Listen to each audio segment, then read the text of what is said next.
Welcome back to New York City. I'm John Roach. Thanks for coming back to Gaffers Salon for another episode. Today I'm quite excited. I've got a brand new product. Now, I've not yet had this out on set. I just got it in-house, and that is a new product from the Lightbridge, part of the CRLS, the Sin Reflect Lighting System. New product into their lineup. This is a collaboration with DOP Choice. It's called the Snapbridge, and we'll dive into that in a minute.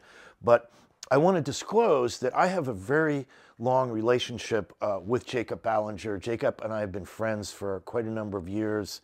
My wife and I, and he and his wife, had dinner multiple times in Vienna, New York, and LA. We've hung out, we've talked shop, we've talked CRLS. And I was an early adopter here. I think I might have had one of the first drive kits in New York City. I looked it up today, and I think it was in February of 2018 that I got my very first demo kit. And I can tell you, within the first few hours of finally having this in my hands, after having done a lot of research about it, I just immediately and instinctively knew this is a game-changing product. And you hear that term game-changing thrown around a lot, but honestly, I've been doing this 25 or 30 years. I can probably count on one hand the number of products I feel that have come down the pike that have had legs, have had longevity, and have significantly altered my thinking about lighting. And this is really at the top of my list. I loved it. The first year I had it, nobody knew what they were. Nobody was asking me for rentals of CRLS. So I would just bring them out in every job. I'd show them to DPs. We'd experiment. We'd try things. I'd often say back then it's kind of like poker. You can pick the game up in 5 minutes, but it could take a lifetime to master the strategies and the complexities and the layering of the game, of the CRLS system. It seems incredibly simple on the surface, but there is a lot of complexity and strategy into deploying these effectively. So I fell in love with it, and I went on. My wife and I traveled to Portugal. We did a workshop with Christian Berger. Christian Berger was the Austrian DP that invented this whole reflective lighting system. Now look, he didn't invent it. It's part of our history. I mean, he's standing on the shoulders of those that came before, right? That's how it is in this business, right? And the reflected lighting board was, arguably around since the inception of cinematography. But what Christian did was go back to the drawing board, rethink, retool, and reinvent how you could use reflected light. And he came up after years, decade of research, prototyping, testing, all sorts of different surfaces and qualities and builds until he and Jacob got together and launched the Lightbridge, and we now have this product that we all know as CRLS. But there were very many iterations and prototypes along the way.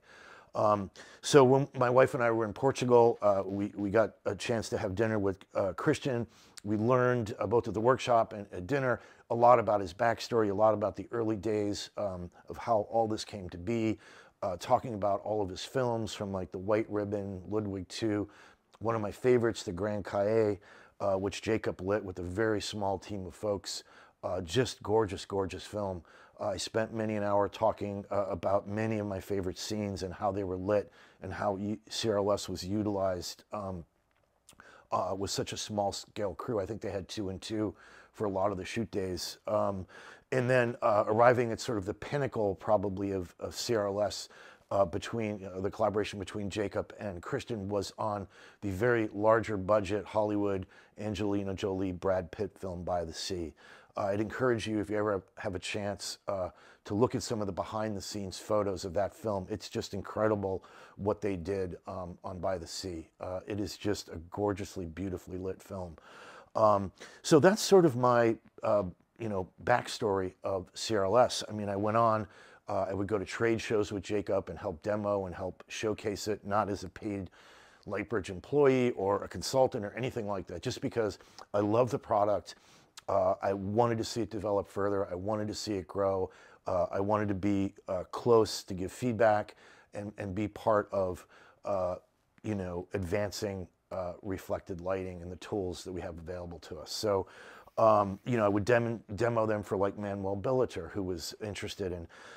Manuel dove headfirst and started doing amazing work, particularly on the HBO's The Gilded Age. He just became a huge advocate and user. And Jacob and I and Manuel, you know, would go over and visit with Mike Bauman and do a workshop at Lux Lighting, and take some aperture gear with the CRLS, and we do a workshop, or we go to LA and do an ARRI masterclass using the Cine Reflect lighting system. So long history. So that out of the way, moving into the Snapbridge, like, again, a product often comes from some of the things that we see happening on set. And one of the things that a lot of us that were using CRLS were doing, for example, was we would take a large, say, 6x Ultra Bounce, and we'd be pushing whatever into it, a 4K PAR, a Fresnel, an LED light, whatever.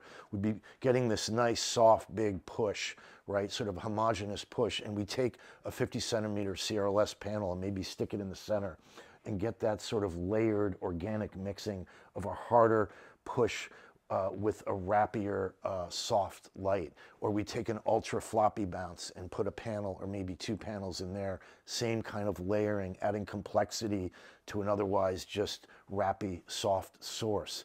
Or maybe it was taking a traditional softbox with a light and then sticking a panel and hitting that panel with an auxiliary Lico or something, and doing that same layering and combination of a hard punchiness with a wrappy soft.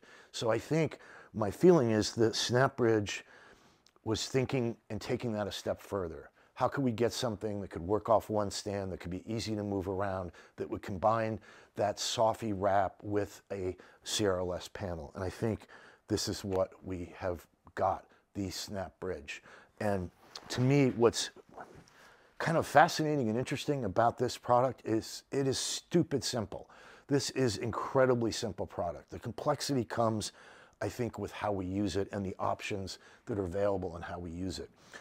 So just to talk briefly, it's available two ways. If you already own a bunch of CRLS, you've got tons of 50 centimeter, 25 centimeter panels, all you really need is the Snapbridge itself. If you don't have any, or maybe you don't have the 50 centimeter, you can buy the complete kit. I believe, I don't have all the pricing yet, but I read this morning that the US retail price was $1,800 to $1,900 for the complete kit. I don't know what it is if you just get this yet. If I find out, I'll drop it in. So the complete kit comes with a 50 centimeter travel case. This is their standard travel case. Now it'll hold up to 4 reflectors. The kit comes with 2. You get one number 2 and one number 3. And then down the road, if you feel like you want a few more reflectors, because you don't just have to use the reflectors with the Snapbridge, you can take them off and obviously use them independently. So at some point, you may want to add to your inventory. So there is room for a couple more in here. And then you have a little cleaning kit / little travel bag that also holds your C-wheel. If you're not familiar with CRLS, this is a female. There's also a male version, but for this setup, you need the female C-wheel, and this will mount any of the reflectors in the series, the 7 centimeter, 15, 25, and the 50s. So we'll take a quick look at this. I want to point out that I have attached right now what's called their, like a baby extension, right? You could put this directly on your C-stand, but then the problem becomes you want to get your tilt angle, which is where the extension comes in. It gives you a little bit push out so you can get your articulation. And also, the nice, everything is well thought out with Lightbridge. So this just doesn't go on here. It goes on here in a way that locks into place. So this cannot swivel. And then you lock that in place. Again, this whole thing, super lightweight, super stupid simple. It goes on, it's perfect for a C-stand. You're not gonna leave, probably can get by with a shop bag. And so the principle of this is it just fans open, right? So you just literally take it and spin it around and you've got your basic shape. So the only thing left to do, there are 2 buckles, right? You got a male and a female buckle. You've got it on the inner and on the outer. And so you just, you've got basically a male-female buckle.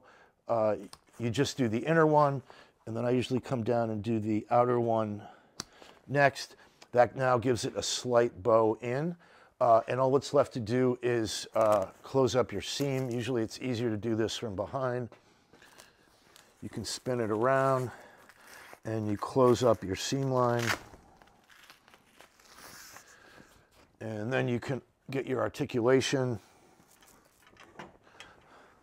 Stupid simple, right? That's it. It is reminiscent of, say, a 5-foot octa, right? So the complexity, I think, the product itself, super simple. The complexity comes in the number of variables and choices in terms of layering and mixing quality of light, right? So if we reference our traditional softbox, now look, the traditional softbox, yet another thing that came out of just observing what was happening on set, right? Back in the old days, right, you'd take a frame, you'd have to box it in with a bunch of flags. So Chimera, I don't know who came up with it first, but why don't we just make a box that we can put on a stand and move it around? And then we got a softbox, right? This is a similar extension of the same concept. Why don't we just, instead of having an ultra bounce that we're moving around and a C-stand with the CRLS reflector, why don't we put it all into one? So with the softbox, right, we have typically magic cloth, full grid. We've got a homogeneous source pushing the same kind of quality of light out, right? And we all know as working professionals that the softer the hardness of that light is dependent on the size of our source and our proximity to talent. If we're further away, the source is going to become effectively harder, the same source, and if we're closer, it's going to get more rappy and effectively softer. Right? So we can add an LCD to that. We can try to contain that soft source from spilling. Here, we've got a bit of a different animal and different considerations, right? We can't put an LCD on this. We're dealing with a reflected lighting system. We're going to be pushing a light either from down below or for somewhere out of frame, off to the side, whatever. We're bouncing a light into this system and we're getting light out. So the complexity, again, comes with our choices of not only reflector boards, but how much of the reflector versus how much of the ultra bounce, right? So the white side of this is considered what they're calling soft mode, right? So it's a combination of the harder reflector and the soft ultra bounce. So if we could take our 50 centimeter panel, we have a C-wheel mounted in the center, and we can put this right onto the baby pin. There's a little lockdown behind here. And as always, there is a safety point. You can run your safety catch back behind here. Particularly, you know, if you're rigging it out, there's some possibility it's going to fall. You want to always make sure you safety this. And so now, like we used to do on set, where we'd have a 6x ultra bounce and a stand holding our reflector and then a light source, here everything is contained. We can bounce this around and move it very quickly. It's super lightweight. We can raise and lower it. We can rig it, etc. So now your choices become, well, how hard or soft do you want your reflector panel to be? This is a number 2. Maybe you want to go softer with the number 3. Now we can step down. Now the kit comes with, if you get the whole kit, it comes with only the 50 centimeters. But, you know, I own, I don't know, 2-3 drive kits. I have tons of these 25 centimeters. And I would recommend, if you decide this is a product that's going to work great for you, I would invest in 2 50 centimeters and 2 25s, because there are going to be times where you don't want the large panel, right? Here in this scenario, the panel is playing more prominently. You're getting a little less out of the ultra bounce, right? But if you go to a 25 centimeter panel, I should point out, this is an earlier prototype one that Jacob sent me. On the newer shipping versions, they've extended the ultra bounce fabric in further. So you'll see here in a second, if we attach this,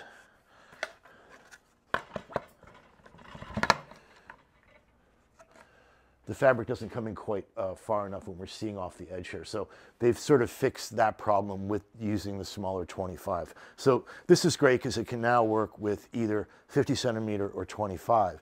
And again, we're always talking about the ratios between the layers of light that we're working with, right? So here, the CRLS, the harder punchiness, whether it's a number 2 or number 3, is going to be less prominently played. and you're going to have more out of the Ultra Bounce, and it's going to be a different kind of organic mix, a different kind of layering than if we had gone with the larger CRLS. And then another layer of complexity is, what is your source that's reflecting into this? So if you're using, say, a Fresnel light or a Leica with an iris, you could either flood out and fill this whole panel, and you're going to get more Ultra Bounce, more wrappy, more soft fill. If you spot in, or you iris in, say, on a Leica, and you're only using part of this, your ratios are going to change, your look is going to change. So what I love about this is this ability to manipulate that layering, that look, that feel, that emotion, etc. So I am super excited to get this out on set. I think it's a pretty genius product, and I think it comes out of the way I've already been kind of using CRLS in certain situations, right?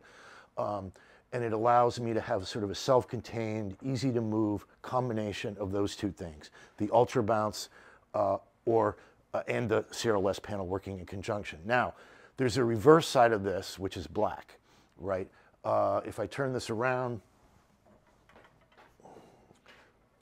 we have black on the back. So we could build this in the reverse mode, and that's what they're calling dark mode.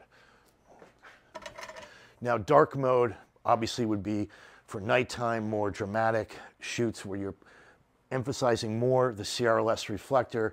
You might be getting a taste off the black, but the black is also preventing any spill off the edges of the panel from your main source from necessarily polluting, giving you some bounce back from a white wall behind or whatever. So it's kind of serving two purposes.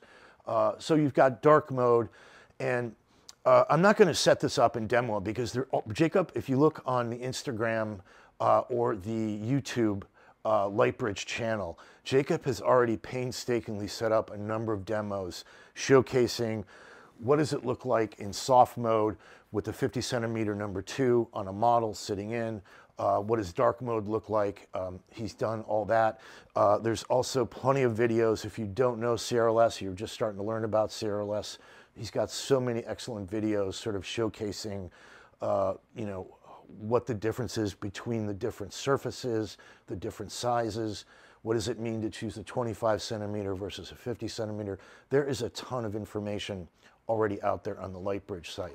I'm excited to get this out on set. Maybe, 4 or 5 months from now, once everyone gets a chance to use this, it's going to be interesting to see what people come up with, how it's being utilized. I'm always learning from my colleagues. People always, other gaffers always find ways to do things that I wouldn't personally have thought of. I'm really looking forward to getting this out. So that is the Snapbridge, a collaboration between DOP Choice and the Lightbridge. And thanks for watching. We'll see you in Salon.